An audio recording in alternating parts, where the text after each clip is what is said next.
Welcome into the Jordy Culotta Show. Wave your hand out there, baby! Shout out to the show.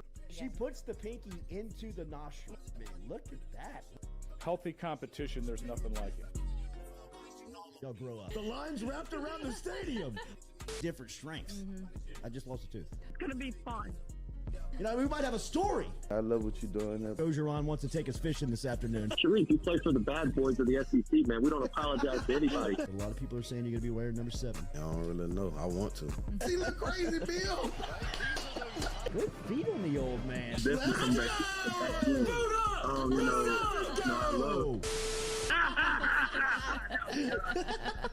We'll be right back with the Jordy Culotta Show.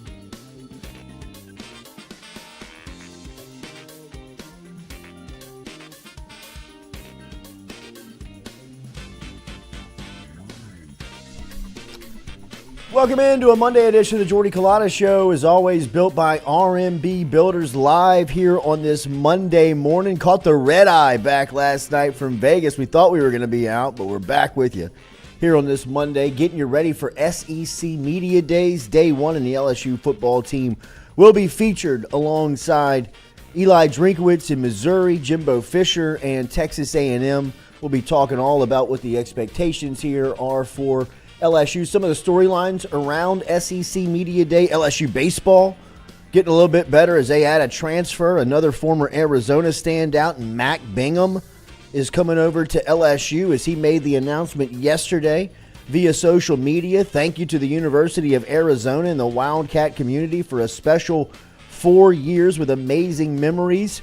He said he has decided to go to LSU for his final year of his college, for his college season. Look forward to competing in the SEC and further developing as a player. Go Tigers. So LSU picks up the outfielder from the Wildcats as the Arizona standout hit .360 with 10 home runs, 51 runs batted in last season with 91 hits. So Jay Johnson, LSU baseball, doing work out there in the transfer portal. Remember, Daily, we're brought to you by RMB. Hopefully everybody had a good weekend. I know a lot of rain came through here.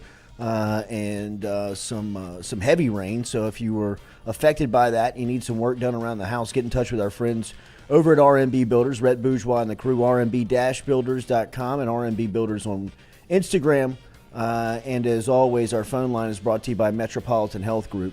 Real doctors, real solutions, it's Southern Regional Medical Center, formerly Metropolitan Health Group. Same services, same great people.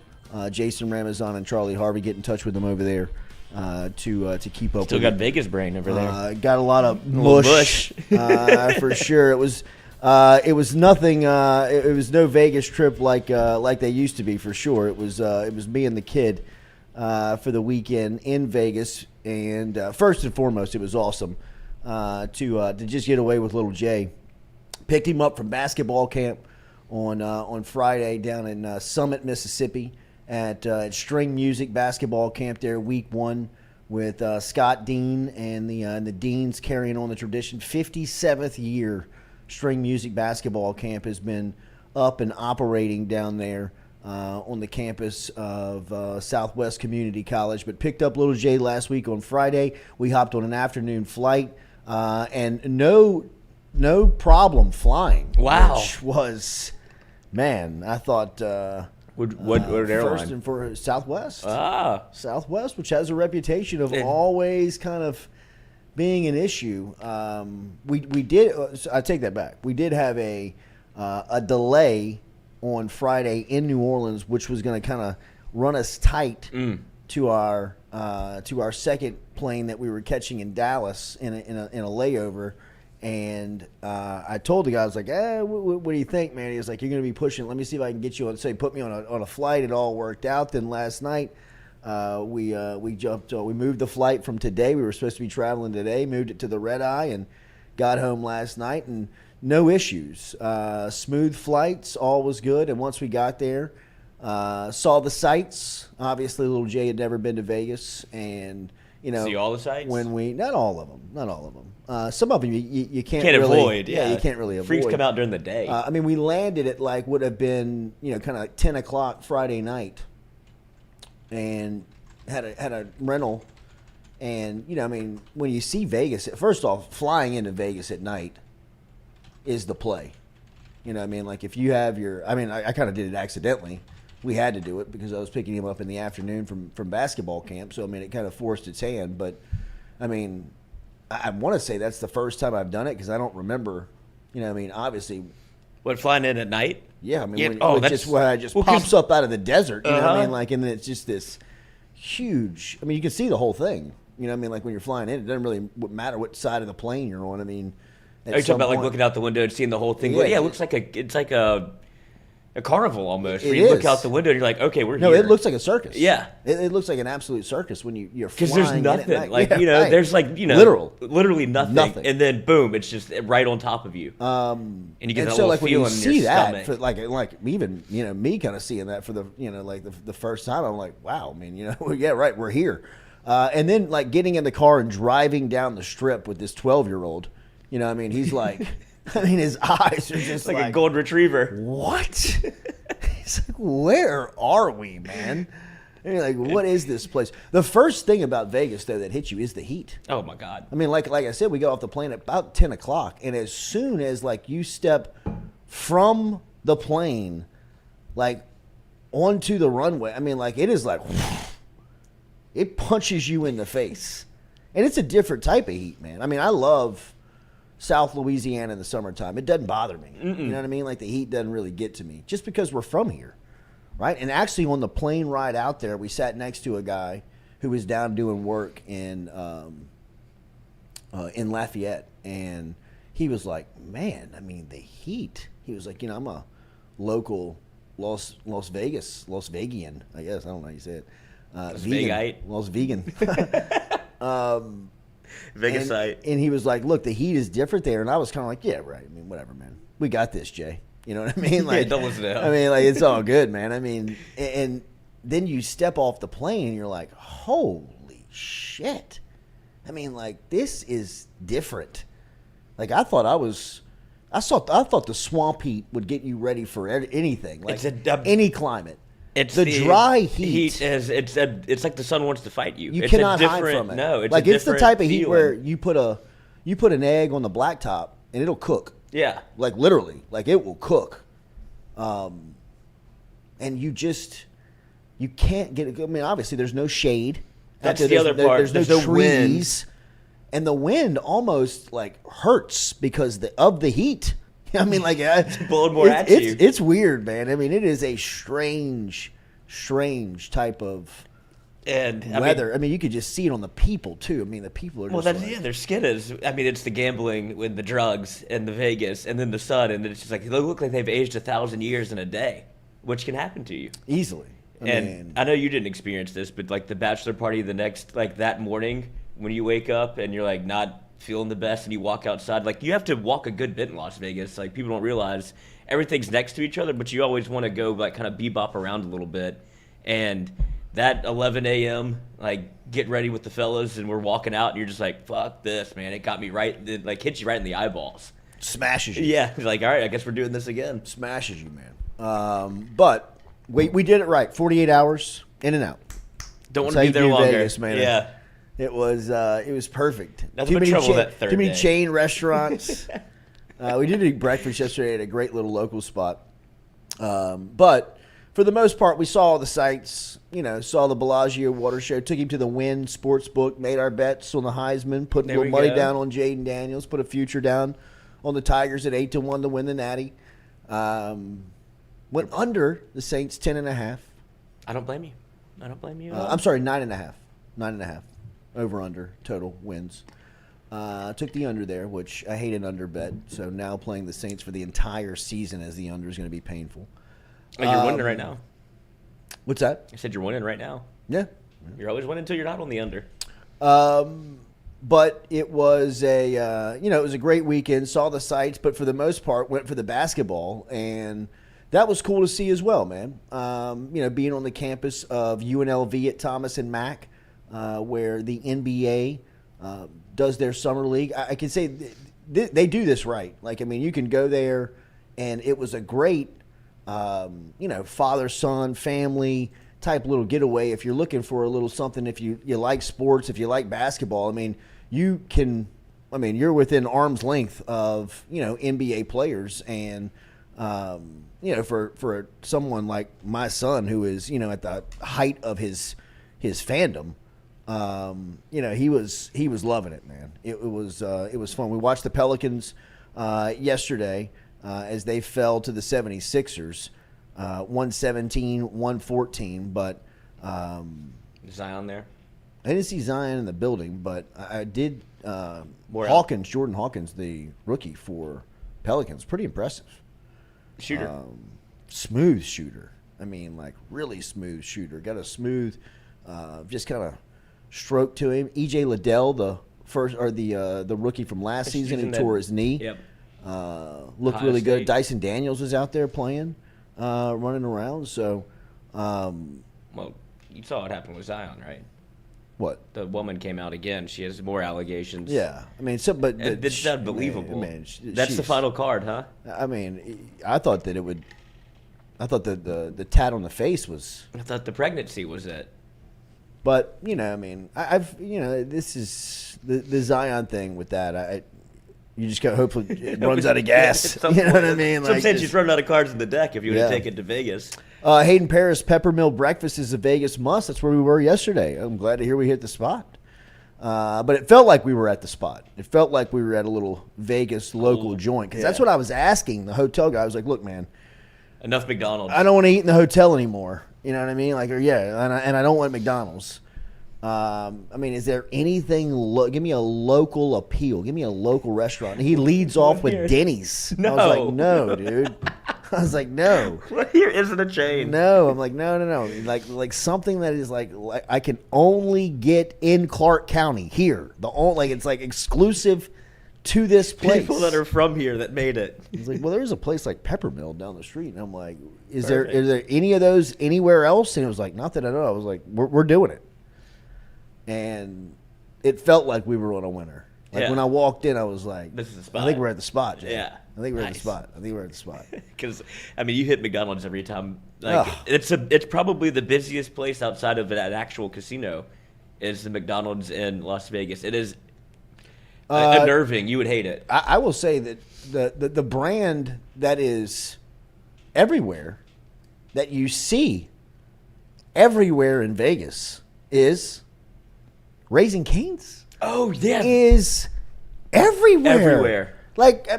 Lil J was like, "Is that Cane's?" I was like, "Yeah."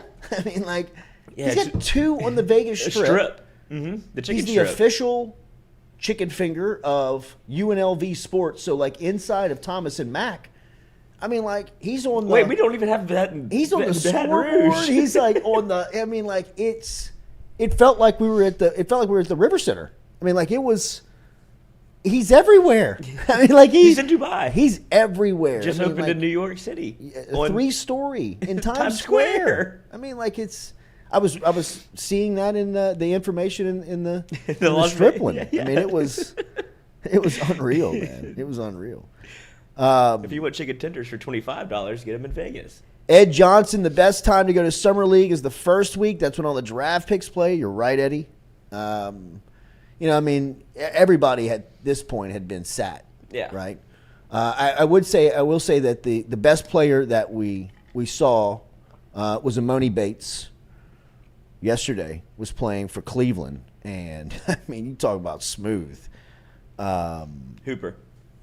Just a natural hooper. Signed with Memphis out of high school. Mm-hmm. I believe got hurt his freshman year, then transferred to a smaller college his sophomore year, and then was a second-round pick of the Cleveland Cavs last year, and looked like at least this weekend as the best player in the tournament. And then watched some really good teams play as well. Oklahoma City is good out there. Houston is good out there. And then we saw the Boston Celtics play on Saturday afternoon, and former Arkansas standout Jordan Walsh looks to be one of the steals of the draft. Now, look, man, I'm not here to evaluate Summer League, but he was everywhere this weekend. I mean, you could tell, fighting for a roster spot and wanting to show off, but it was fun to watch that type of mentality and that type of effort. It was cool for Lil J to see it more than anything, man. I mean, he loved being in that gym and, being able to kind of watch that stuff up close. So it was cool to get there, man. And it's good to be back. I was glad that we were able to kind of work it out and get back to business here on this Monday morning. We touched down last night at about midnight and then drove in to Baton Rouge and right back at it here on a Monday morning. So I appreciate you being here with us. Hit that like button, share button, comment button. We won't be here our regular 2 hours, not too much to get to, but we wanted to get here and make sure we laid out obviously what's coming up here this week on and for SEC Media Day. This is usually the kickoff to the football season for a lot of the fans, especially in covering LSU. I know that this is always, from a media standpoint, my peers and I have always kind of said, you're in it. I mean, you usually kind of knock all your vacations out before SEC Media Day, because when you come back, there's an expectation that you're kind of in football mode. When the program, when LSU gets back from Nashville, they'll be a couple of weeks away from practice. They'll be 2 weeks away from reporting and getting on the practice field. So, for all intents and purposes, it's here. And SEC Media Day, for the first time ever, will be back-to-back years away from Birmingham. Last year it was in Atlanta. This year, for the first time, it is in Nashville. And Nashville, one of our great American cities, one of the fastest-growing cities in the world, is playing host to the largest college football brand in the country and obviously in the world, in the Southeastern Conference. This is the first time that we're not going to be there in a long time, and bummed not to be there. But with the coverage that the SEC network provides, you really don't have to, from a standpoint of covering the event, don't have to be there. I will say this is where a lot of the networking is done. If you hear stories from like pro football, down at the Senior Bowl is usually where a lot of business and a lot of work is done. In the SEC and college football, SEC Media Days is a place that has that same reputation. You can get a job at SEC Media Days. You can meet people at SEC Media Days. You can set up your Rolodex of interviews at SEC Media Days. So it's a really great event to attend, and bummed we're not making, just with other stuff that's going on in and around what we have going on here. It's just tough to get away for a couple of days. And Nashville, while an awesome town, just not in the cards right now to get there today. But what I will say is that, kind of reiterating what we said last week, Jaden Daniels being a part of the group that LSU is bringing is really positive news, right, from LSU's standpoint.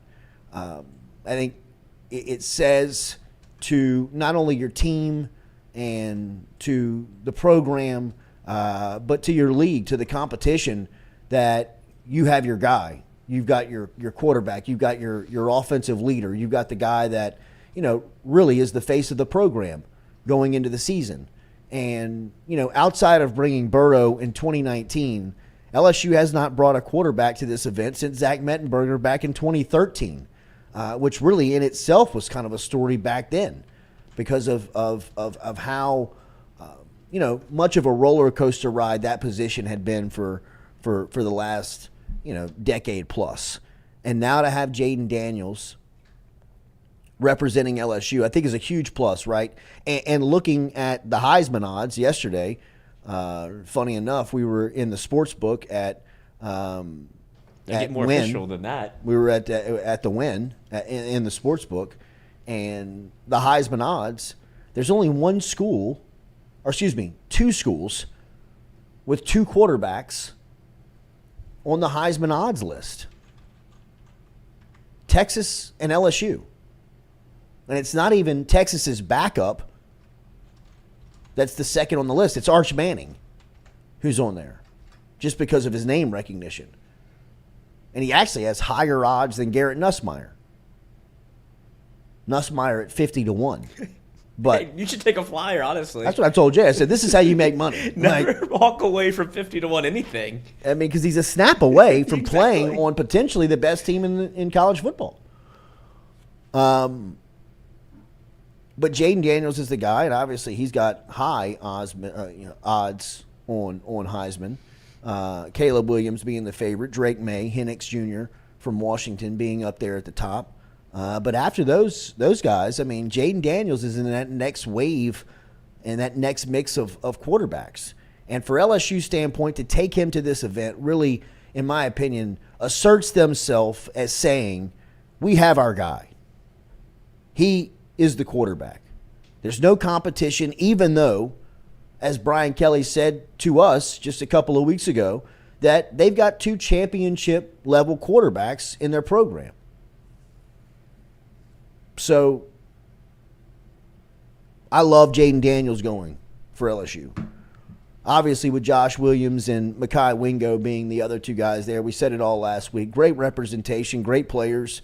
And I really look forward to watching LSU at this event this morning. I look forward to seeing how LSU is prepared for this event this morning. And then with these 3 spokespeople, these 3 spokesmen for LSU, I look for just a banner day, really. I think one of the storylines going into the week for the entire media contingency is, will LSU be picked to win the West? I mean, one of the things that you do in showing up here is that the media is giving, all of the polls, all of the voting, right? Whether it's, the all-SEC team, whether it's the rankings, whether, whatever, the coach of the year, whatever it may be. You're voting on all of that stuff. So, when you're talking about these guys, it's a preseason all-SEC candidate. Malik Neighbors, I would imagine, would be a preseason all-SEC candidate. Harold Perkins is going to be a preseason all-SEC candidate. I wonder how many votes Brian Kelly will get for Coach of the Year, right? I mean, LSU is going to be a very popular pick, but one of the stories will be, how popular are they? Are they popular enough to be the prediction of the season going into the West? Now, look, this means nothing for the program. And not that those guys have to hear this, but really this event is great for us. It's great for all of us. It's something to talk about. It'll be the first time that we see all of the schools together in one place talking about their team, getting ready to go for the season. So, I mean, like, it has that feel of, that football season is here. So some other storylines to watch this week, I think from an LSU standpoint, the real local appeal for all of us who cover the program will be, is LSU chosen to win? Will they be selected to win the West and picked to go back to represent the SEC in the league title game? Because, then you'll get an idea of where the respect level is from around the conference. It's obvious that a lot of people are talking about LSU and have high expectation of LSU. And just doing some radio hits over the last week, I mean, we've been on in Charlotte and in Atlanta and in Orlando and, SEC towns. And all of the approach about talking about LSU is high-level respect. You can feel that people have high expectation for LSU in year 2 under Brian Kelly. And I'd imagine that is going to really resonate this week in Nashville. And I love being... If I was, if I was a coach, I would love being early in this event. Like, especially like day 1, like Brian Kelly is. I mean, like, you can get on a plane tonight and really kind of go on vacation for the rest of the week.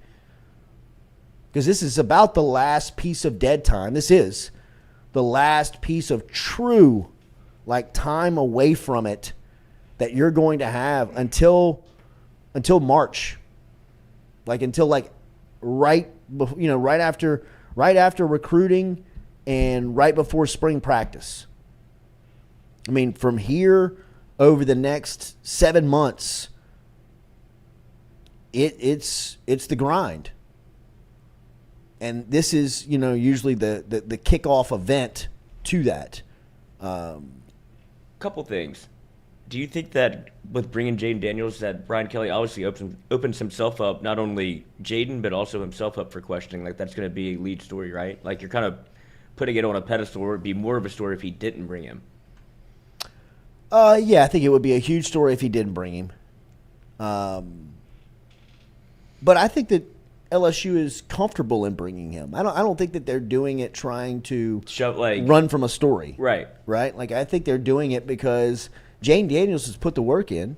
He's a starting quarterback, and he deserves this opportunity. I really believe that. I mean, and it didn't take me seeing him throw the ball at Manning Passing Academy to make that choice. I think when you talk to people around the program, I mean, there's a certain type of, consistent, confidence that people speak with Jaden Daniels. Like, oh, yeah, no, he's consensus. He's the man.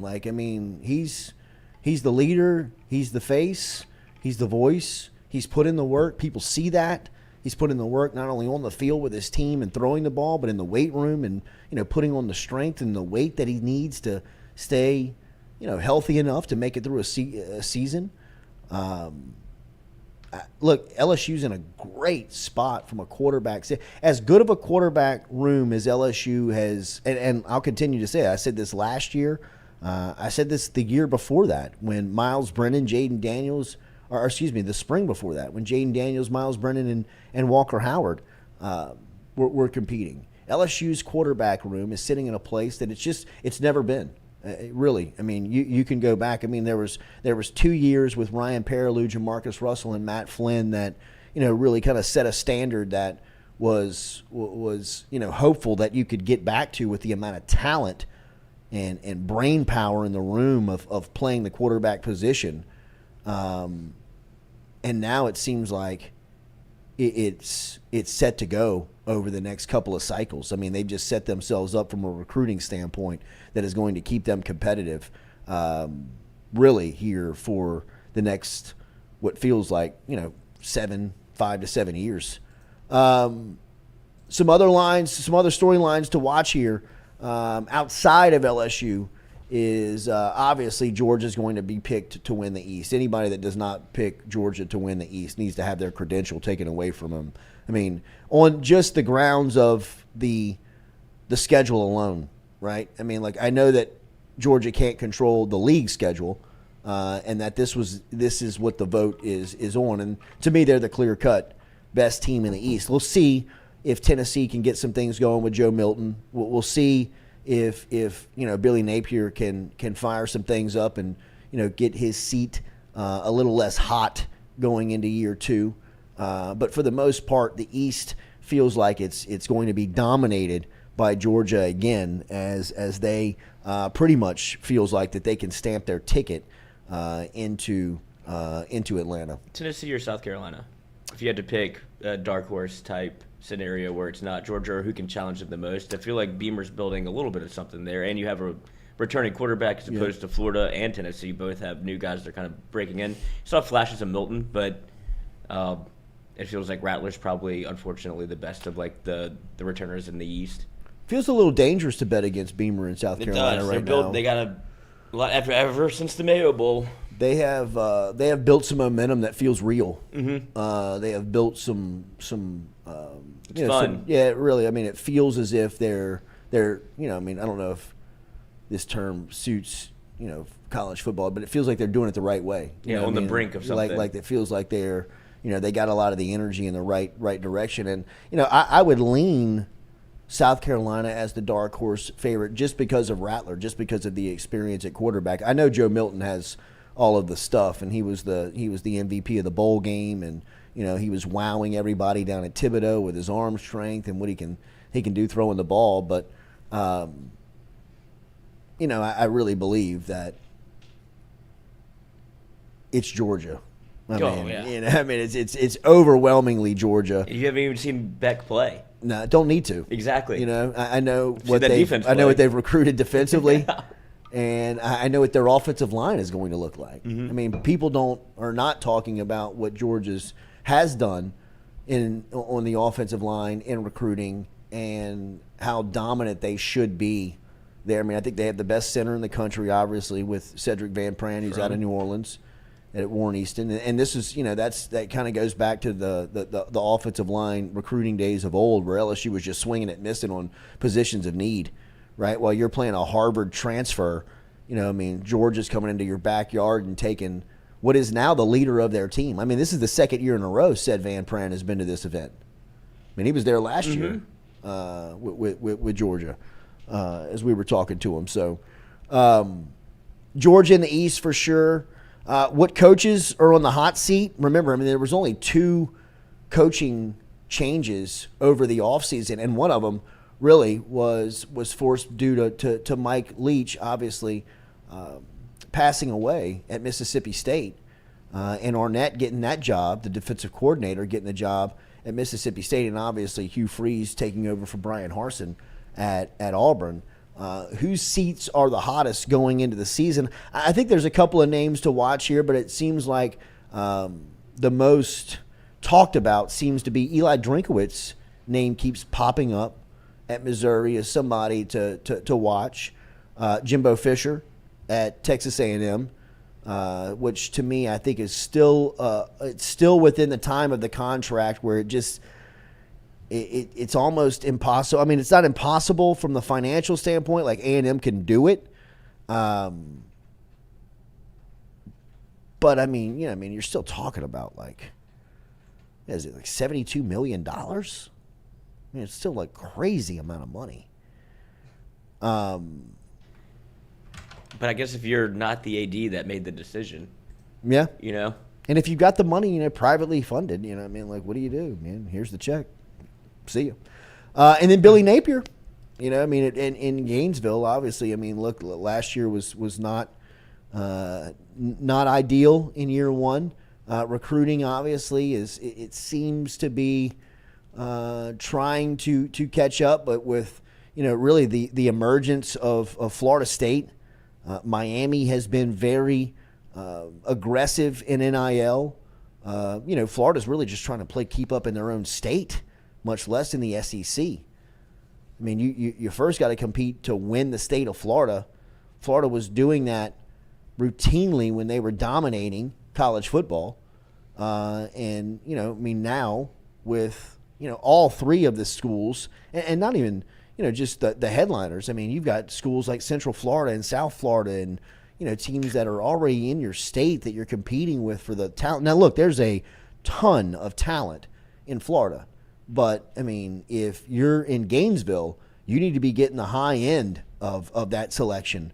And that just hadn't been the case with Napier in just a year on it. Is that why there's so much? Do you think some of that pressure is undue for Billy Napier, or do you think it's because of what like Brian Kelly almost put that pressure on him because of what he did in year one, and then you have something to almost compare it to where you're like, look, he did it in this first year, why can't you? Because it feels like Billy didn't really get a fair shake up in the first year. Like, I understand you had a talented quarterback that goes top 5, but it never felt like he was that prospect until the draft came. Yeah, I agree. Saw Richardson's talent. I mean, I would be interested to hear how Scott Strickland and the Florida administrators are evaluating Billy Napier. Kind of like what he took over for, like in the middle of building this huge facility and, kind of now having the ability to recruit to that. I mean, there's always kind of been a disadvantage at Florida from a facility standpoint. I mean, they just got an indoor practice facility. They just got an indoor. I mean, it rains as much here as it does there, right? I mean, think how frustrating it must be to be the University of Florida's head football coach, and you can get rained out of practice.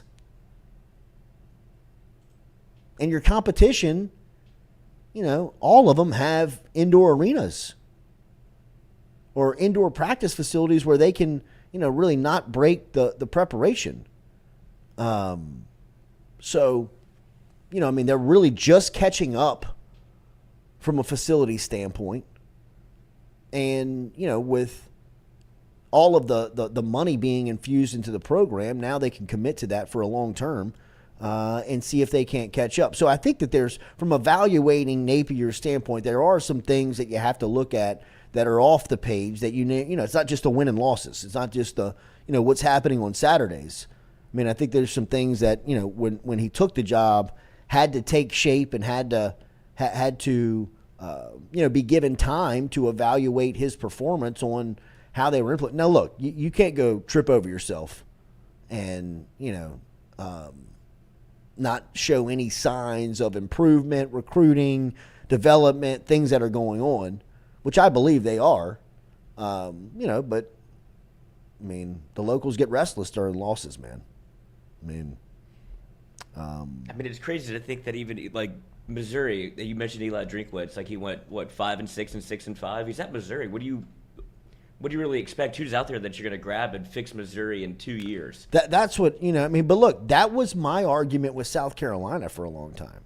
Yeah. I was always kind of like, does it really matter? Yeah, I guess you just can't be complacent like that if you're running the university. Right. Like, sure. We're Missouri. Right. But I would always say, does it really matter who's the South Carolina? Unless you go get Spurrier. Right. Who's really going to go in there and make a huge impact? And Shane Beamer has done that. But I also know that within coaching circles, Beamer has always had a reputation of wherever he goes, he's going to be a hit. Yeah. His assistant coaching track record was really impressive on the people that he worked for, and then the things that people would say about him. He was Kirby Smart's special teams coordinator for, Kirby Smart's first 3 years in Athens.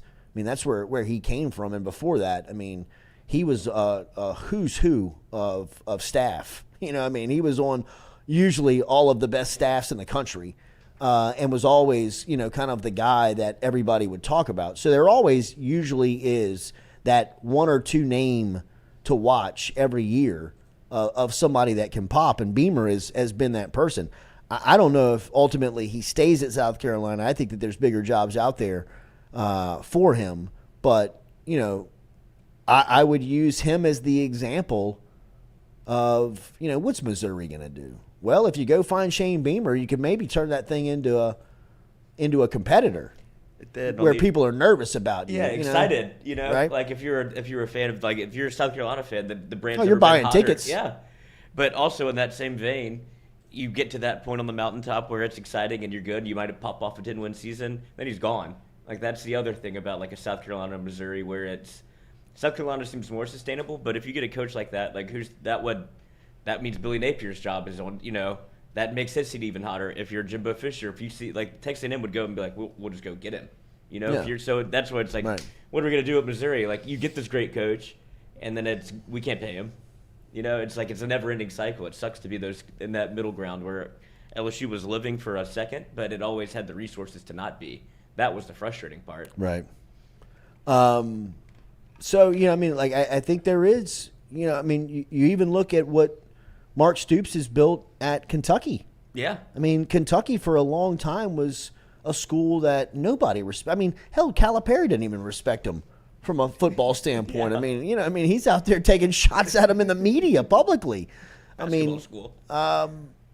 So, there are examples that you can look at and say, you can be competitive in this league if you really commit to it. Especially with the finances that you now have access to. You can go get facilities, you can go get coaches, you can go get support staff, you can bring in nutritionists, you can bring in, people that have expertise in really helping and growing a football team, a football program.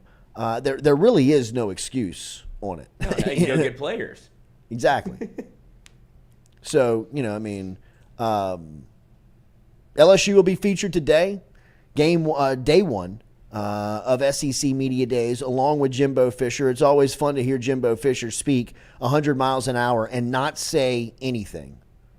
Jimbo Fisher is the king of media soup, where he just throws you. He falls into it every time. All of these words and all of these names and all of these players quick and talking. all these just, dead gum. Yeah, cheap. Hell, I mean, A good football team. I guess Bobby Petrino is going to be a real topic of conversation today. And I am really anxious to see how this relationship is going to work.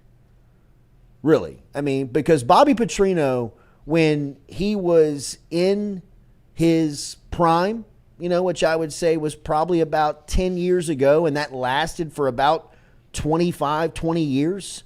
Bobby Petrino was that type of guy where he was an arrogant prick that nobody liked, that everybody wanted to hire.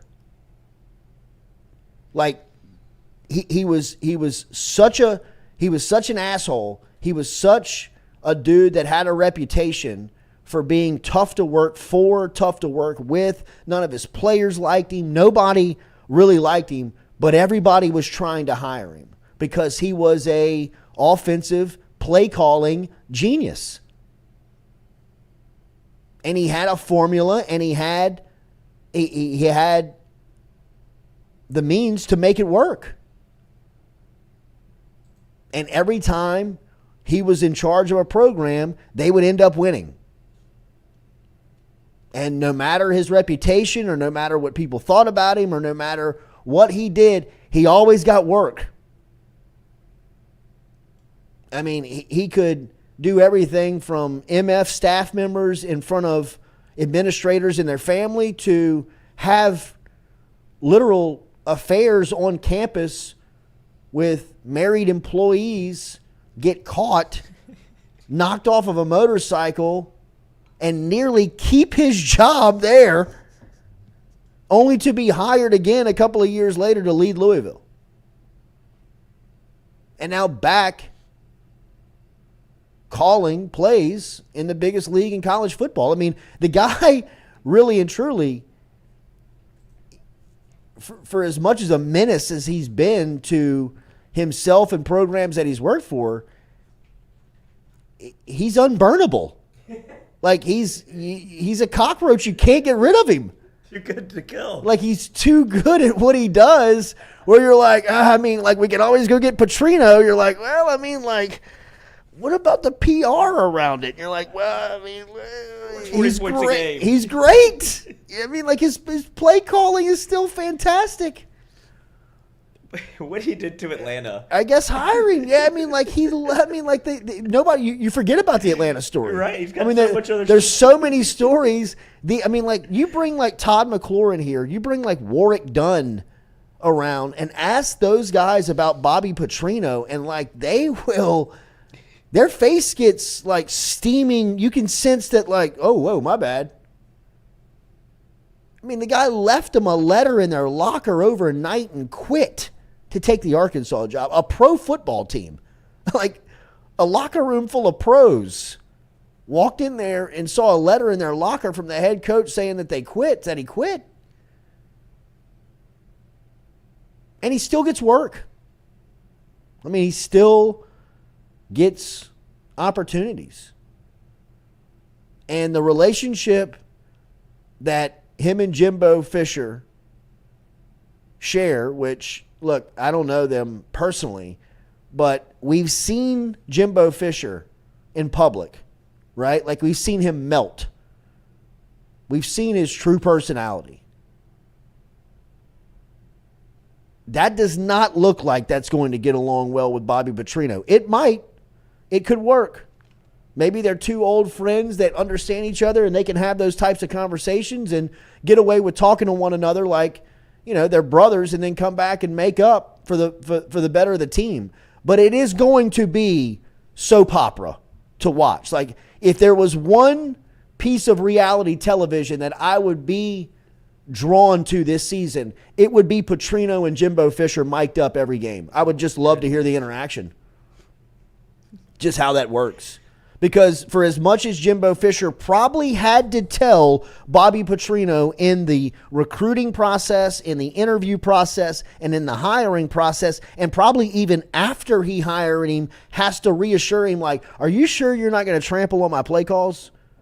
Are you sure you're not going to walk all over me in the, in third down in the third quarter in Tuscaloosa? We got LSU. We're at LSU in the last season, last week of the season. You're not going to try and step in and handcuff me and take it over. Oh, hell no, Bob. It's your deal. Okay, all right. I mean, I want to believe you. I want. Till those glasses come on. That contract looks great.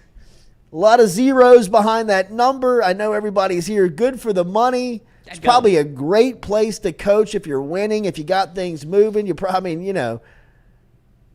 But are you really going to stay out of Petrino's way if you're Jimbo Fisher when all you've ever known is offense? And for comparison's sake, Jimbo Fisher was kind of like the miniature Bobby Petrino, to a sense, not from a personality standpoint, but just like his play calling when Fisher was young. I mean, he had this kind of like appeal to him where he was a very consistent. His teams were going to score. Offensively, you knew that they were going to be good. And, with that comes with a lot of ego.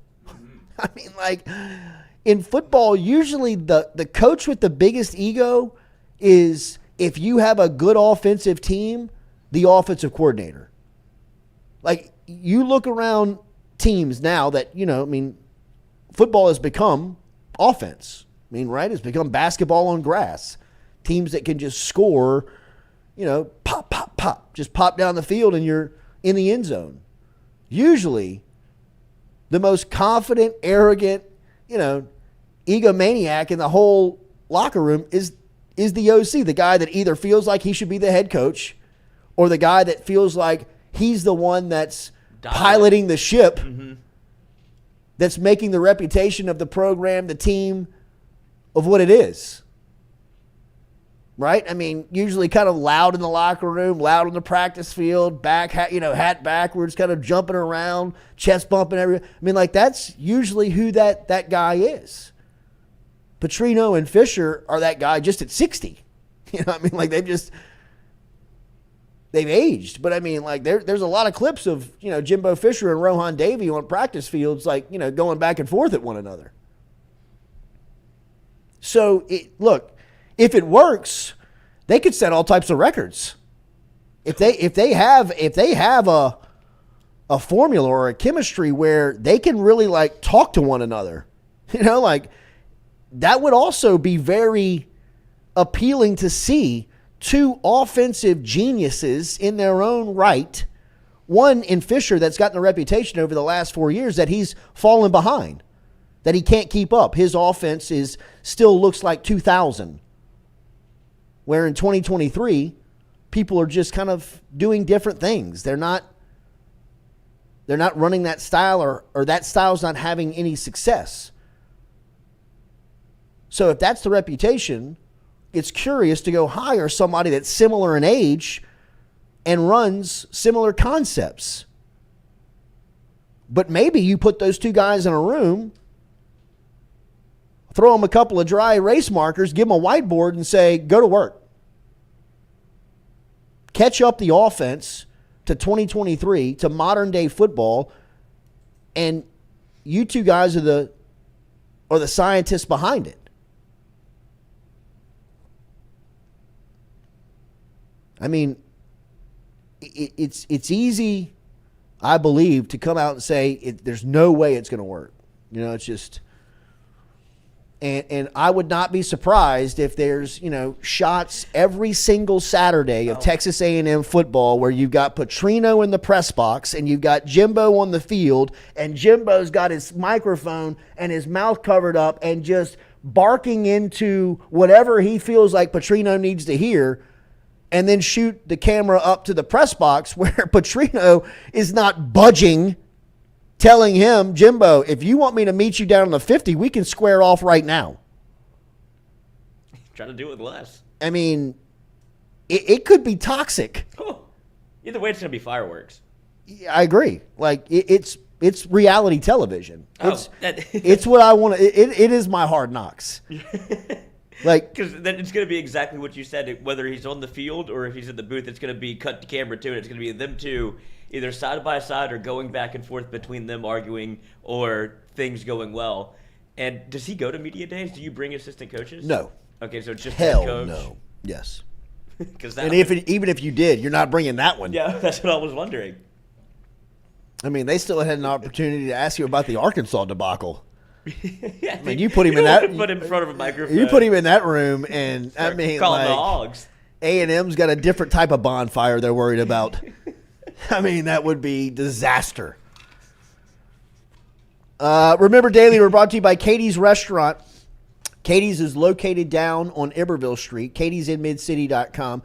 Great menu selections, New Orleans-style food to choose from, daily lunch specials you can get down there. Check them out, Katie's in Mid-City. Katie's is on Iberville Street. You can find them online at katie'sinmidcity.com. katie'sinmidcity.com. Great for business luncheons if you're looking for a great spot to stop in and check out. Check out Katie's today. Tell them you heard it here on the Jordy Culotta Show. Speaking of, we're going to have some news. Our friends down in New Orleans, Boot Crew Media, those guys do a fantastic job of covering Saints, covering Pelicans. They've got YouTube channels that you can find as well. They got a great studio located on Magazine Street, right down there in the heart of New Orleans. We have been in contact over the last, we've been in contact for years now, but been in contact over the last couple of days and over a week here. We're putting together a fishing tournament. The two media outlets, Boot Crew Media, Jordy Culotta Show, putting together a fishing tournament that I'm going to get all of the information for to you here pretty shortly. We're going to have a landing page. We're going to have a sign-up link. We're going to have some merchandise that you can buy for it as well. And we're combining together for a fundraiser. And we're going to be doing a couple of fundraisers here. We got a golf tournament that we're in the works of putting together. Look, we are paying off our loan here for our media side, so we're coming up with cool ways to raise some money outside of just going through our monthly advertising that we count on, which is going well. We're just trying to come up with ways to put a little punch behind it, and one of it's the process. Going to be a fishing and a golf tournament, and we're going to have the fishing tournament. Mark it down if you're interested. It'll be on October 8th, and I will get you all of the details and upcoming shows here over the next couple of days, and a little over a week. You should have all the information, the sign-up link, and everything that you need to get into the tournament. But we will have cash and prizes to give away for obviously fishermen that place and qualify for it in this fishing tournament. But it'll be October 8th. It'll be just south of New Orleans as far as the launch point. It'll be the day that LSU plays Missouri. Will be the game. So it will be a fall Saturday, and we will have TVs. We will have college football going, but really feel like the best day to do this is in the fall, and hopefully everybody will come out there, and we can get this thing big and huge, and we can make it an annual event. Talking to the crew down at Boot Crew, we'd love to make this something that we could really, do every season because of obviously Louisianians' love for the outdoors, their love for sports, and this is kind of a perfect a perfect mix of that. So mark your calendars off. October 8th is going to be the Saturday that the fishing tournament will launch, and hopefully here over the next couple of days and within a week, I will have you some information on how you can sign up and put you and your crew in there and get in the money. So really looking forward to that. And as always, thanks for everybody's support. Speaking of support, hit that like button, share button, comment button if you don't mind. If you have not subscribed to the Jordy Culotta Show channel, make sure and hit that subscription button for us. And if you want to be notified when we go live, just hit that bell. We'll come back with some Hour 2 coverage and have more on SEC Media Days. Get you set up for day one. Tigers will be featured here in day one. Always also look forward to Greg Sankey's State of the Union to get this event underway. We'll talk about what we expect to hear from the commissioner next here on the Jordy Culotta Show As always, built by RMB Builders.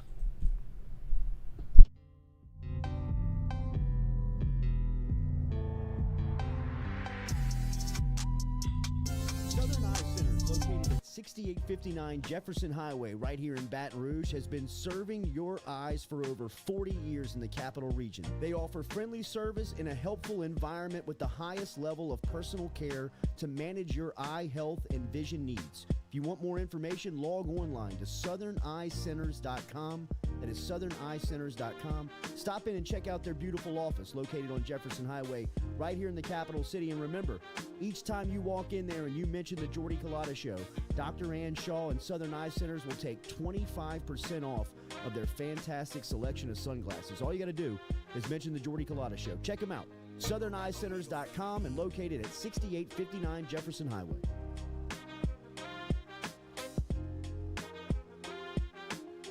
We're all from different places and backgrounds. We've each experienced our own versions of life, but in the end, we're all on the same team. I'm part of that team, along with these players in purple and gold. Kayshawn Buddha, Malik Neighbors, Miles Frazier, Kyron Lacy, Greg Brooks. Whether on the field or in the courtroom, your team matters. So join our team. make a difference. Bet. Let's get it done. In a wreck, Gordon McKernan Injury Attorneys is ready to go to work for you. Come meet your team. I'm your intake specialist. I coordinate your case and connect you with your attorney and paralegal. That's us, your legal team. Thanks. And we'll fight to get you every dollar you deserve. I'm your settlements and disbursement manager, and I'm here to get you paid on time. I'm attorney Gordon McKernan. Put our team to work today. Just call us. Get it done.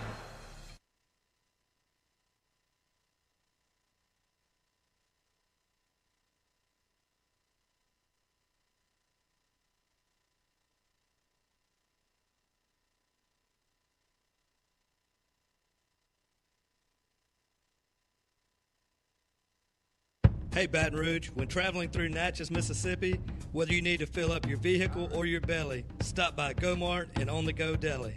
Go-Mart has clean restrooms, community coffee, an awesome beer cave, and a great selection of anything you might need on your trip.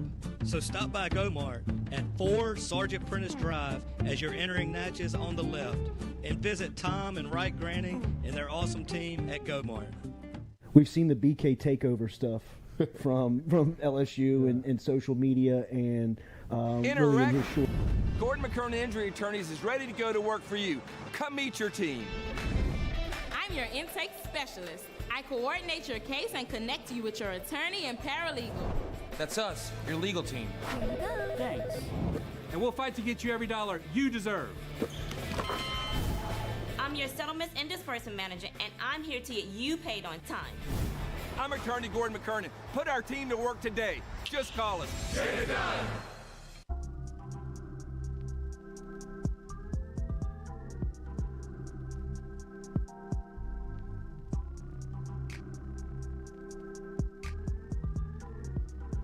All right, welcome back here to a Monday edition of the Jordy Culotta Show, built by RMB Builders. Make sure and hit that like button, share button, comment button if you don't mind. Subscribe if you'd love to, if you don't mind to keeping up with our content, and we'll be getting you some more information on our fishing tournament coming up on October 8th, so be looking out for that on how you can get involved.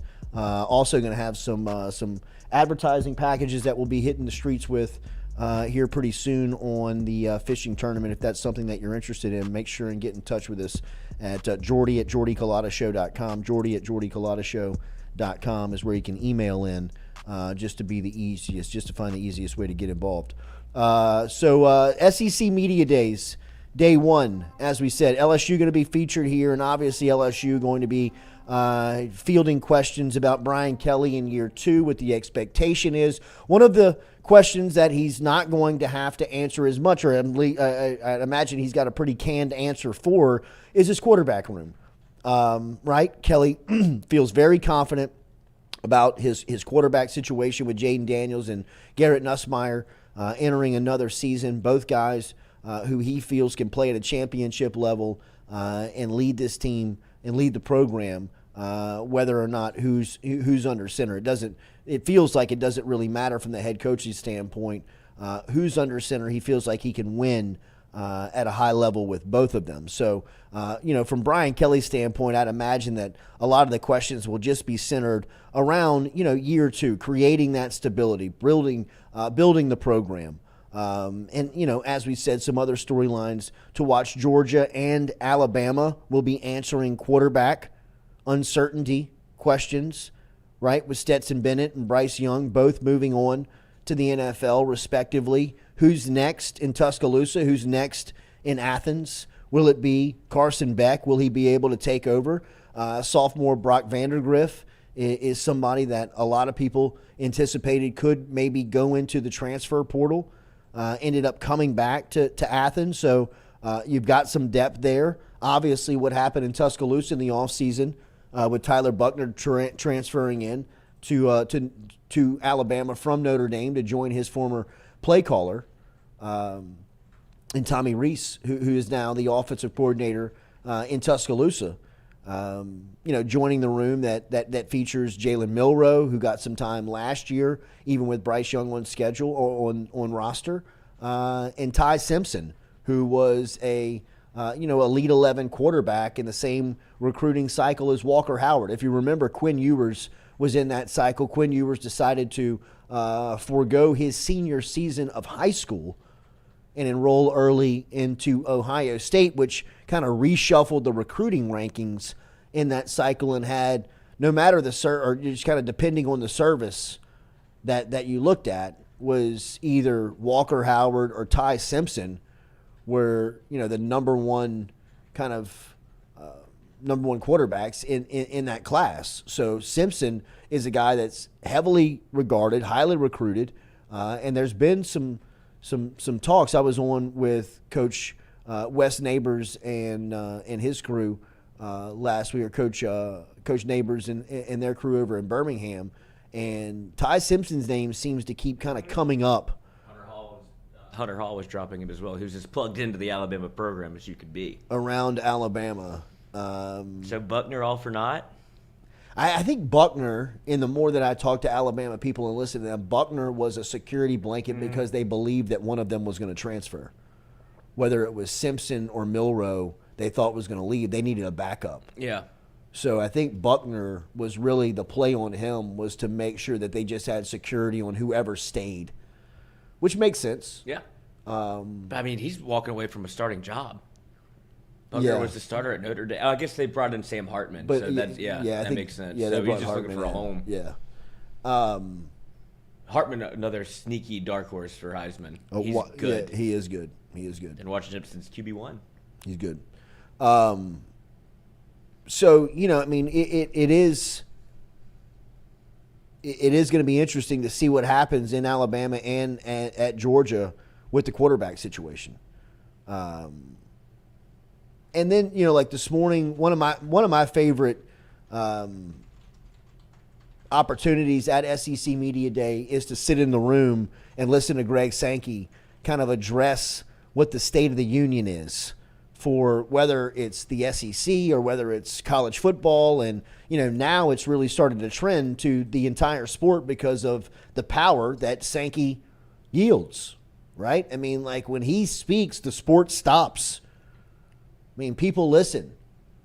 I would go as far as to say that he's probably the second most powerful person in sports behind Roger Goodell from a commissioner standpoint. I don't know how powerful the commissioner seat is in the NFL. I mean, I'm sure it's just a seat that is a pawn for the owners just to run the league. Yeah, but you still have to know But stuff. you still gotta do it. You still gotta do it. Somebody's still gotta man the seat. I think Sankey's probably got more power than any commissioner in sports. Right? Like, I mean, like there's more that he can, in just one decision, he can sway a bunch of people. He can sway a real domino effect. Absolutely. Television contracts, scheduling, conferences, realignment. Wherever he places his hand, wherever his cards are played, that's usually where everybody's going to want to go. right? I mean, like, he's usually got the biggest, the baddest, the brightest. And this morning, he will take the stage and address, where the league is, where the sport is. And it's crazy times. I think that he is someone who very much saw this. If you remember his first address, and I remember when he took the podium during his first, I guess it's not a commencement, but I mean, kind of the first time he addressed the room, he talked about the change on the horizon, even quoting Bob Dylan a couple of times. And I think he is a little bit of a hippie at heart. Big book guy. Big book guy, big workout guy. Mm-hmm. I think he's, he's a kid of the 70s, right? I mean, I think he's a little, he's not Roy Kramer. He's not Mike Slive. Right. He's a little Got bit, a little something to him. a little bit more progressive in his personality. Mm-hmm. But still, I think behind closed doors, is as he knows when to swing the big stick. Pointed of a decision maker as those guys were, right? I think Kramer and Slive both came with reputations of high-level decision makers who could get things done. And Sankey kind of came in during a time where the league was so well set, where there wasn't a lot to do. Mm-hmm. I remember I was guilty early on in Sankey's tenure of kind of criticizing him of, what's he do? It runs itself. How hard is it to run the SEC? You hiring basketball czars, which turned out to be, very progressive in the way that it's brought the basketball reputation of the league to a higher level. But just, there was a lot of early on discussion of Sankey of like, what's he do? To now, it's like, yo, man, somebody put this guy in charge of the entire sport, which I think ultimately could happen. Like, just make him the commissioner of college football and let him run the entire sport, the entire program, the entire outlook of it. And, really start to move the meter on this thing of how's it going to work. Right, I'd imagine that this morning Greg Sankey is going to address the scheduling format is going to be huge. I don't know how much he can say on it because he kind of already said everything. Oh, they'll still ask. That he will, no doubt, and I think he'll address it in his opening statement. I don't think that he'll have to be asked about it. I think he'll make his own statement that people can react to and ask questions off of. But the scheduling format, obviously the NIL format, like what's real future? Because everybody who's anybody, whether it's, Nick Saban or Greg Sankey, has said it's unsustainable. You can't sustain how the program is being run right now, speaking of NIL. The transfer portal window being shaved from 45 days to 30 days, how's that affect? When's that go into effect? What's the real feeling around transfer portal?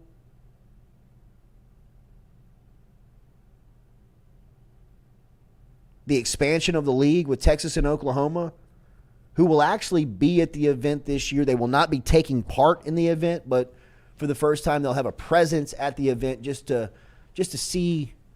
They may have been there last year, but just to know when you show up next year at this time that you're not stepping into something that you just is foreign to you.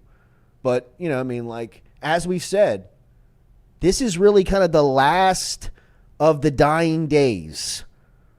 If you're an old head like, me at this point, who grew up with 2:30 CBS, even 11 a.m. JP Pilot game. Hell yeah.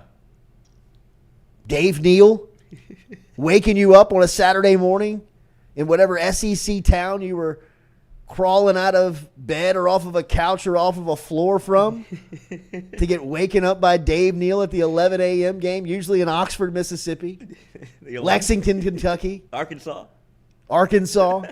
the alarm clock. But those days are coming, like those will be the days of old after this year. The CBS game is dying on the hill. moving to ESPN and ABC. The voices that we've been so accustomed to hearing, the format of what we've heard of the SEC Western Division title, the SEC Eastern Division champs, all that's going away. No more divisions. Take down your banners. I mean, it's going to be a totally different sport than what we know it. I'm not saying that it's going to be better or worse. It's just going to be different. This is going to be the last season that you have that opportunity to be, kind of stuck in this generation.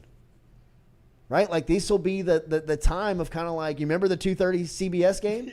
You're telling little Jay, like, he's not going to remember this probably. I think he will have, kind of like a lasting he's just young memory enough to be of like, it. what happened to the SEC West? Right. Yeah. Like, no, this is the new era. Like, you can be pointing up into the bleachers and be like, I remember when that meant something. I mean, the 2003 SEC Western Division banner. I mean, like, it feels like 100 years ago. Had to have it. So, I mean, the scheduling format is going to change. It's all going to be, just a different. It's going to be a different game. Not on the field. I mean, a little different, but I mean, just everything around it. You have to relearn football. You're going to have to re-intake or relearn on how you take it in. What each result means. I think I am just in the generation that's kind of at the ceiling of this, that doesn't feel as if we will be totally lost in the gadgets of being able to find the game. But like a generation up, 2 generations up. Buddy. Oh, God. Where's the game again? Ask Siri. Amazon Prime. Tiger Dropping is going to go nuts. All you can get is an app. You still have people in there that are like, where channel is the game on? It's like CBS at 2:30. Like, you Google it. These people are not here to help you. Imagine when it's streaming. They're going to have Apple to be Plus. like hosting like classes on how to find football games for you have to sign up 50 and 60-year-olds, really. I mean, like, maybe even, part of our demographic. Luckily, we work in digital media and have an excuse on why we have to keep up with it. You got your Mike Anderson's doc up. That's right. That's right. Look, man, I fly my flag.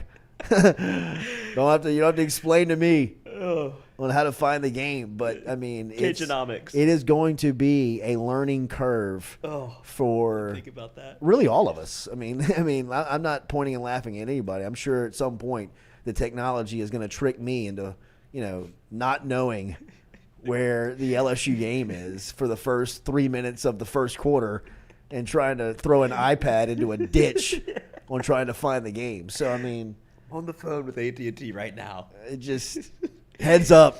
This is the last of it, man. If you're 15 years old or 16, you could really make a good business by like going into people's homes and be like, dude, this is how you set up the game. Like, you could run a racket. There's probably one out there. Yeah, I would imagine so. Some odd, like, gone are the days of selling lemonade. I'll show you how to set up your TV. Right.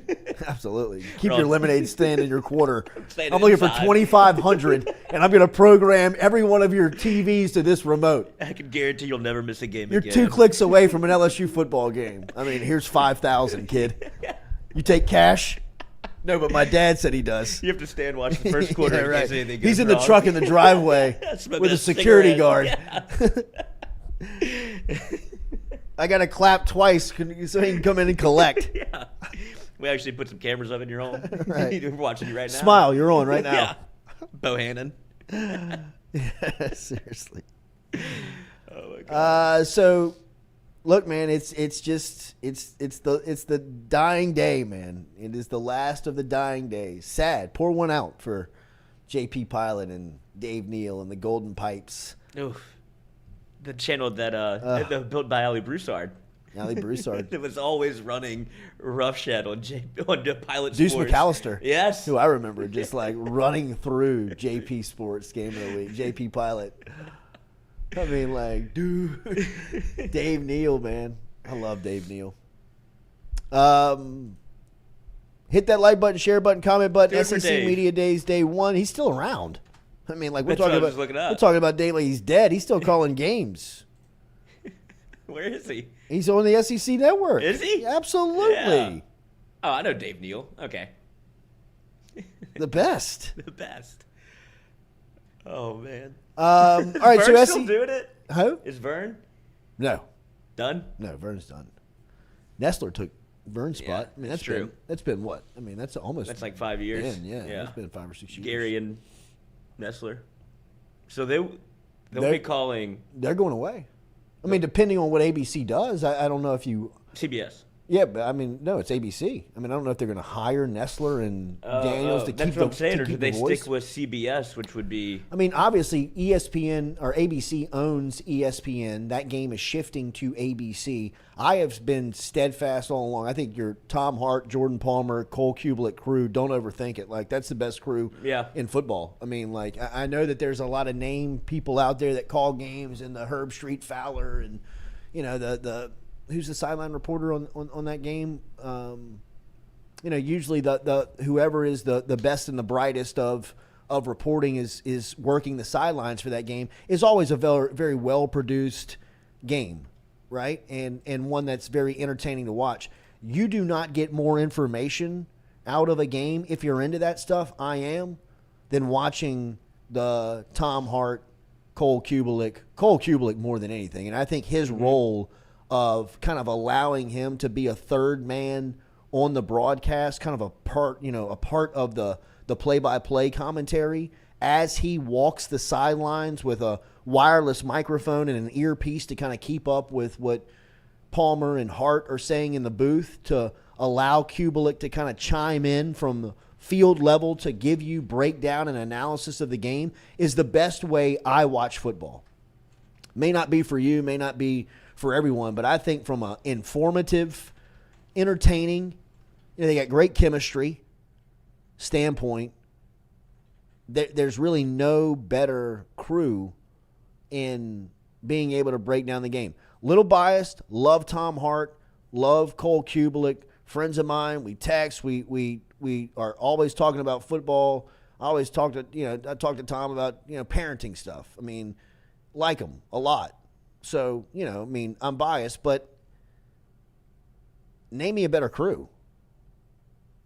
Really, look, I'll tune into every Gus Johnson game. I love watching Gus Johnson, but after it, I feel like I've worked out. After I watch the 11 a.m. the Tom Hart, Cole Kubelik, Jordan Palmer game, I feel a little bit football smarter. Mm-hmm. I feel that I can, especially when they're calling a team that you cover, a team that you follow, a team that you're behind. First off, what they have better than anybody, at least at LSU, but it seems like everywhere else in the league, is relationships. Like when they show up on Thursday, they go hang out with the weight room. They go hang out with the weight staff. They go hang out with the equipment staff. They go hang out with the people that really, really know what's going on. Like they got all the gossip. They got all the drama. They got all the stories. They know what's going on from a discipline standpoint. They know what's going on from a depth standpoint. They know what's going on from a playing standpoint. They know what's going on from a coaching standpoint. And those guys are able to present that during the broadcast very professionally and easy to follow. And not only do you feel about that, like for our sake, watching LSU, I know when I watch an LSU game, I'm pretty prideful in the people that we know in the program. I love where we get our information from. I feel very secure on the people that we talk to, on a regular basis to keep up with what is going on over at LSU, to make sure that, if something big ever happens, we're not surprised over here, right? We're always trying to stay out in front of what's coming up or what's going on. But when you listen to that broadcast, you learn something. I appreciate that, and I'm telling you that, from somebody that you come to get information around LSU football, those are guys that I get information from in watching. So from a testimonial standpoint, if you're looking for information around your team, that crew to me is as good as anybody in the game that can just simply break it down and feed it back to you. What this guy is doing right, what this guy is doing wrong. who the backup is if that guy doesn't get his job done, who the coach is that coaches the position that told them if they don't do the job right, this is what's going to happen to them. Because they had a meeting with him on Wednesday afternoon where they told him X, Y, and Z. And you're like, damn. I mean, that's good stuff. You know, I mean, while it's fun to have, you know, entertainment value and, you know, reasons that you're drawn to the broadcast, I think for a certain demographic, it's also You want to get smarter. really advantage to learn some football while you're watching. And that crew does it as good as anybody. Cole Kubelik has a show on YouTube, The Cube Show. It's just data, information, you know, good opinion with facts to back it up, but just football stuff. You know what I mean? Like if you're off season looking to gobble up, you're talking about like position battles at every school, best player at every school, best offensive line, best defensive lineman in the league. You know, stuff that like you're like, look, I don't want to learn all about Georgia football. I don't want to learn all about Arkansas and Tennessee and Alabama, but give me a little bit of, you know, sprinkle me some information where Let me know where to look. You got to know, you know, you got an idea of who these teams are going into the season. And it's very obvious that the dude has done his homework. He's very well prepared. He's got his information, but he's connected.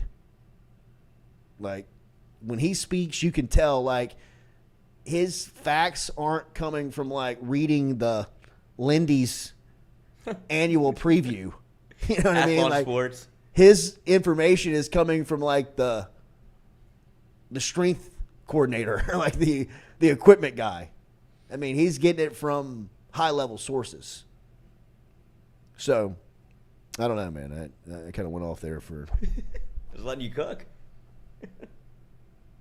Because you still have, like... I feel like that's brought in a new era of almost fan whenever you have people that want to, like, get with the party and watch the game. You can't hear the announcers. You're just watching it on TV, like, literally. Never really gets a chance to get set up. And you have that demographic, or you have people that are watching at home by themselves or with, like, one other person. And those are the people that are like actually listening to the commentary and learning something. It depends on the environment you're in.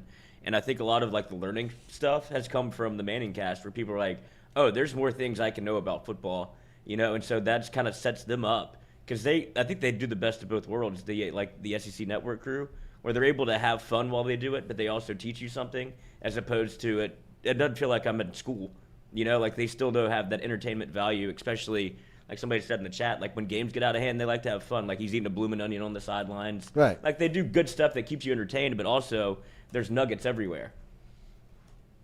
No, it's from an entertainment and informative standpoint, it's the best. Mm-hmm. And that's going to be a tough role to replace because that CBS broadcast and production has done a fantastic job of really just showing the game. I mean, I think if anything, they have really proven that, you know, you can make that 2:30 slot into just appointment television, right? Like, I mean, that is something that you can just attract a crowd with, which, you know, television is, they're dying for that. Really, I mean, sports and news carries them. That's all live programming really is. I mean, that's all it is. That's the only reason cable still exists. All right, so day one. The weather. Yeah, weather. So what's the? I mean, dude, when we landed last night, I could tell we came in on the backside of some. It was raining for like 3 hours. It happened like late night too, or late night, like 7:30. It like wasn't really raining all day, and then it just the bottom fell out. How was How was the Orb in Vegas? What was it? I mean, it's crazy. Like, obviously, the first time we saw it was at night. Could you see that from the plane? Obviously. Oh my God, can you see it, man? I mean, it is so. So I was like reading where Steve Wynn, who's the owner of Wynn Casino, and I believe it's Encore, Wynn and Encore, like right next to each other. Which I mean, this facility is just all of the facilities. I mean, like the just grand, big, just shiny, like damn. I probably walked more over the last 2, like really and truly, like my hips and calves and knees hurt. You know, like just walking on pounding cement. It's exhausting. Pounding cement because it takes you a mile and a half to get out of the casino. Yeah. Or get out of the hotel.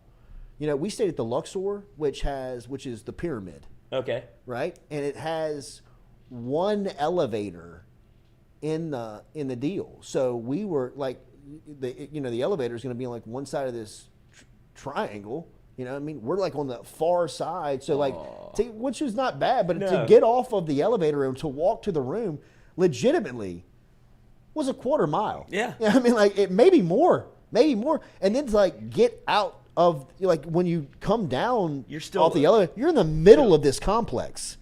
And when you're in the middle of this complex, like that means like you're like 1,000 yards from anywhere. And you know, like anything that means like a street, your car, like it, like so another like casino, anything. Like I mean, if you are immobile, Vegas is not the spot. It just unless you have a concierge, a servant with you that is strolling you, pushing. Like I mean, like it is a hard city to be a pedestrian in. Yeah, I mean, like that's what everyone is. It is, but I mean, like you have to be in a like 18 to 54 you have to be in shape demographic. Like you don't see a lot of. I'm not going at them, but you don't see a lot of obese, out of shape people on the streets of Vegas because they might die. Yeah, it's oxygen machines. Really? Yeah, you could die. I mean, like you got to climb steps. You got to walk across the road. You got to go down steps. You got to. I mean, like it's all cement. You know what I mean? Like it's all blacktop. I mean, like it is. It reverberates off the ground. You cannot run from it. Like there's no shade. There's no trees. There's no. So the orb at night is just like it's overwhelming. Like I mean, like you're like, oh my god! Like you can see it no matter what. Look at this thing. I mean, it was like the first time we got there, it was like Earth. Yeah, like it was like okay, Earth, and then it would like change it would like change like from orange to purple to you know what I mean, and it was just like I mean like if you get up on it, you're like shit, you know, you're like damn man, I mean that thing is just, and then during the day it's just a cage, right? Like there's you know like the appeal during the day. Oh, it's not even on. Is what pisses people. Well, it can't be. I mean it's you know like it's I mean you're in. It's too hot. It's 116 degrees on Saturday. It was the hottest day of the year in Vegas on Saturday, they said. Did you see people going to Death Valley because it was going to be the hottest day registered on like planet Earth, or at least in America? So people are traveling to Death Valley to go be in this heat. And that doesn't make much sense to me, but like you're literally going somewhere to be miserable. Like that's it. There's no other thing. Like you're not going to tour Death Valley. It's too hot. And you're just going there literally to take a picture of a thermostat and leave. And it's like, this is the worst vacation ever. Go to Vegas. Yeah. I mean, I'm telling you. Well, at least there's something there. Las Vegas Boulevard felt like Death Valley yesterday. I mean, it really did. I mean, it was Saturday. I mean, it was just pounding hot. Is that why you called it? No, I called it because I didn't want to travel all day on Monday. And I got an alert on Southwest that we could tickets? That you could get on the late flight to New Orleans. What time? I mean, we flew out at 5:30 Vegas time, landed at midnight. We stopped in Denver. So 5:30 Vegas so time, midnight Central? Yep, 5:30 Vegas time, midnight Central. And we were supposed to fly out 10 a.m. this morning and land at 4 o'clock this afternoon. That's a dead day. Yeah. You know what I mean? It's just like... And it's the airport. It's always worth the red eye in my mind. Like the airport in the morning...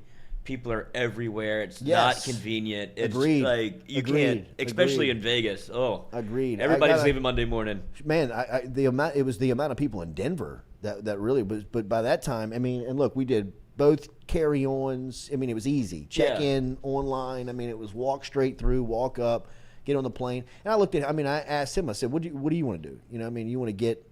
Get going. You want to get back? Yeah.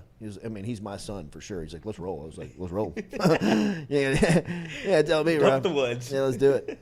But you know what never gets canceled? Like if you have to worry about like flights, the The late night always rolls. Like, the late night always rolls. Absolutely. Like, you don't have to worry about cancellations. The pilot wants to go as bad as you do. He's like, I'm trying to get to the house. And I'm an early guy. So did it really bother me? I was able to kind of sleep a little bit on the plane. Yeah. Today I'm feeling, I'm fresh. Really. So to have the work day back. It's a win. It was a win. It was a win. But I was reading where Steve Wynn's pissed about this orb. You know who built it? Yeah, James Dolan. James Dolan. That's what he's worried about is the orb. Unreal. Can't run a basketball It's team. unreal. I mean, I was like, He just wants to play music and think about the orb. unbelievable. How do you get in the orb business? Seriously, I mean, it's just, it's nothing but lights. I mean, Right, but it it's looks like like a $3 billion. huge Christmas tree. Yeah. And during the day, it looks like a Christmas tree in the day. So Yeah. it's kind of you know what I mean? It's kind of like, ugh. It kind of looks like just like a cage. Yeah, but it's not. So it's just black. Like Yeah, I mean, it's just not on wiring. Yeah, you know what I mean. Really, I mean, and so like it's right directly behind the wind. I mean, if you're in Vegas, I mean, from as the crow flies, I mean, if you're looking at Vegas kind of dead on, it looks like it's a part of the wind. Yeah, But I mean, as you drive through the streets, you see that it's kind of like back behind it, but it looks over pulling up the picture. this gated golf course in the middle of Vegas. Like, I mean, it is in the middle of the strip, and it's Steve Wynn's private golf course, which I believe is the highest green fee in the $600 in the county.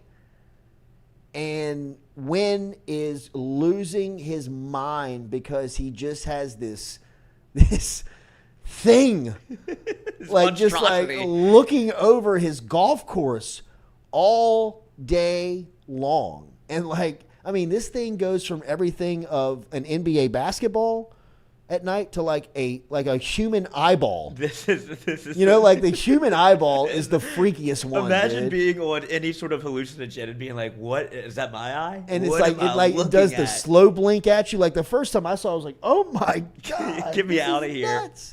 Fear and Loathing in Las Vegas would have had a field day. Oh my God, man. Stuck at the orb. Best place I ate was a spot called Italy, which is a play of Italy. Mm-hmm. And bro, look at that. You have to play golf with that. I mean, that's the course. Yeah. I mean, it looks fantastic, but you got this eyeball. It's an eyesore. Look at That would so many old people are livid. Paid $600 for this? James Dolan. Not a golfer confirmed. How was Italy? Italy was just delicioso. I mean, it was just fantastic. I mean, like the commitment to detail is what I give Vegas the A+ on. Like they did not skip any steps. Like they did the whole thing when they set it up. I mean, Oh yeah, like, you could feel like you're in Italy. the carpet is plush. Yeah. Like I mean, like the decoration, everything is just. It's to the nines. It's everything. Well, it goes- I mean, it like goes- that's what like little Jay seeing it for the first time can't get over. It's like, I mean, how rich are these people? Yeah. I'm like, well, it's not the people that are rich. It's the town that's rich off of the people. What do you mean? I'm like, well, I mean, bruh. Remember they pull that see slot it, mach- and that like slot he machine. can't get over. Like he's like, so wait, all of these people are like gambling all day. Like we're walking through to the pool, we're walking through to like the Yes, son, we're he's like called an walking, addict. we're walking to the gym. Like we're walking to watch basketball. We're walking to eat. Say We're the walking to the same strip. thing. There's Every time he's like, You're still here. all these people. He's like, so they just sit in here like all day, and I'm like, all day, bro, all day. And I'm And all like, he's night. like, what do they do? And I'm like, I mean, see that guy right there? And he's like, this guy's just like 10:30 in the morning, got a brown drink, Hell yeah. smoking a cigarette. You know what I mean? Time is not- time is an illusion. half-assed on a stool. You know what I mean? Sitting up on a Half stool, stacked. just. Yeah. I mean, like dude, Unfurls just- another 20. Jordan, I'm like, every day of that guy's week. It's right there. You just saw it. You saw his whole right? life. I said, that's Saturday, Jay. I mean, like that's a Saturday. Really, I mean, like it's our day off. It's not even a treat for him. And He like has to do it. Yeah, like he's here because it's a necessity. Why? I said because it's just he was winning until he wasn't. He's addicted. You know, I said like, dude, you never win. No, you know who does never win? The win. Never win. That's right. I said. I mean, we were walking down the street. How do you build all this stuff? So you remember that guy we saw this morning smoking cigarettes and drinking whiskey at 10:30? There's 100,000 of him here. Just even if they do win, they're putting it back in. You know what I mean? Like if you hit the jackpot, you're just pouring more money it back to gamble. In. It's just, man, it is. You got to know when to walk away. I hate the table games. I'm terrible at them. I'm glad that I got some fixes, man. I got some, I got my. Everybody has a vice. I got my vices, man, for sure. I'm just glad that ain't one gambling didn't grip me. I mean, I flirted with some sports gambling for a minute, but I mean. Everybody does. So you have to go to the Western Union. Once you figure out like this ain't worth it. I don't really like the guy I'm gambling with. Like, I mean, I threw 100 on Jane Daniels to win the Heisman. Yeah, you have to if you're there. Threw 100 on LSU to win the Natty. Do you have to go back to collect, or can you call it in? It's the app. Yeah. Yeah. It was the app. Because that was the biggest rub. Is like that's how they got people back. Mm-hmm. Like that's what built Vegas. Also, is the people that obviously aren't from there. And I would say that they've done a great job in kind of keeping up with that rather than combating that. Yeah. I mean, it's everywhere you look is an ability to gamble online. You know what I mean? There is QR codes. There is scan here. There is download app here. All you need is an email address. I mean, it is easy to place a bet. You know what I mean? Like, we were walking through the airport yesterday. He's like, you'd gamble there? He's like, Jesus. He's like, I mean, like, there's like the den. I said, dude, when you commit, you commit. Yeah. You know, like. Oh, yeah, one more on the way out, my last 50. Let me put it in the slots. I mean, like, it's everywhere.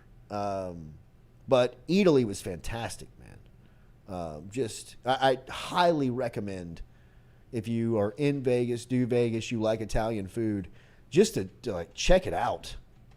I mean, I have lucky enough have been to Italy and did a Tuscany trip back when I was like 27, 26 years old. Oh, they made it look like Italy. And coach, that's what I was about to say.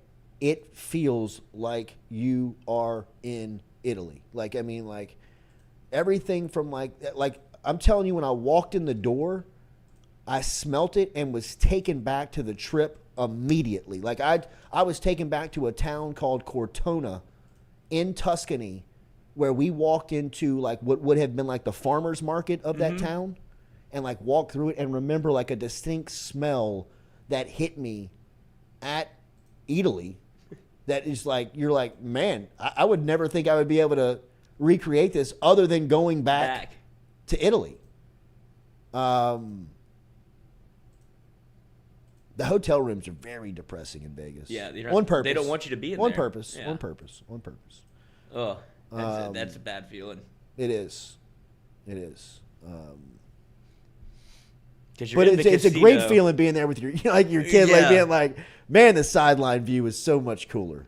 If you do Vegas for like a bachelor trip or like you're going to Vegas, put a day in there where you do that, where you just kind of, all right, let's pump the brakes, everybody settle up, do a dinner or something. Absolutely. Because you can get lost there, and then you're getting picked up, getting free taxi rides because he feels bad for you. Well, 3 days. At 3 in the morning, he's 3 like, what days are you doing, buddy? I would say would be the maximum on a trip like that. 2 is perfect. 2 is perfect. I felt like I have finally like mastered the Vegas trip. It took me going with my kid. I mean, it was the 4th time I had been, and every single time I had like a moment like that. Just to like get me the hell out of here. I've done enough of Vegas. Get me out. Vegas has done enough to me. Yeah. When you're looking around. The first time I had to call my mother to give the parking attendant her credit card number at MSY in New Orleans to get us out of the lot. I'm out. Like Tapped out. Didn't even think you had to win one more to get. Meanwhile, the night before, I'm wearing a suit, smoking a cigar at the Bellagio. Thinking I'm somebody. Thinking like, I'm going to get in this club. Who's got it better than us? I work with ESPN? You know Jimmy Sweet. I? Don't say that name around here. It's on the banned list.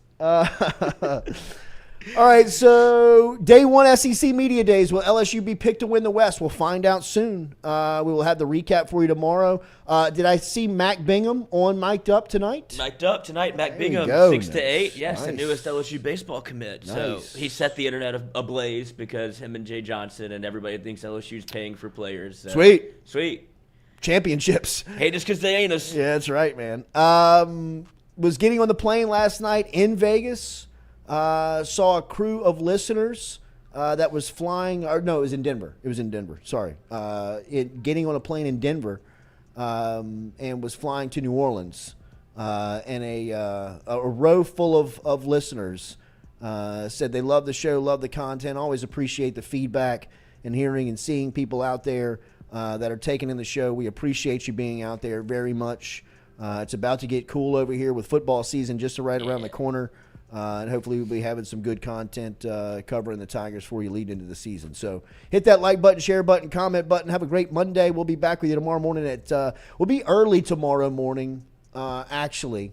Going to be early because we're going to do a recap of LSU and big meeting over here, 8 a.m. For what's happening in the future. Sorry for how we're moving around. Just got a lot of stuff working right now. And that was another reason why we couldn't get to SEC Media Day. Just couldn't take the time to lose the days right now. So we will be, let's start 6:30 tomorrow morning. Recap until start? Yes, let's start at 6:30. And then we will recap until Set about me up to fail. recap until about 7:50ish. I gotta be somewhere at 8 o'clock on what we got coming up. So 6:45 start time. That's your watch. 6:30. Be here tomorrow morning. We'll recap LSU Day 1 SEC Media Day. We'll also recap what Greg Sankey had to say, look ahead to Day 2, and preview the rest of the week. So like button, share button, comment button. Have a great day. We'll talk to you tomorrow morning. Subscribe.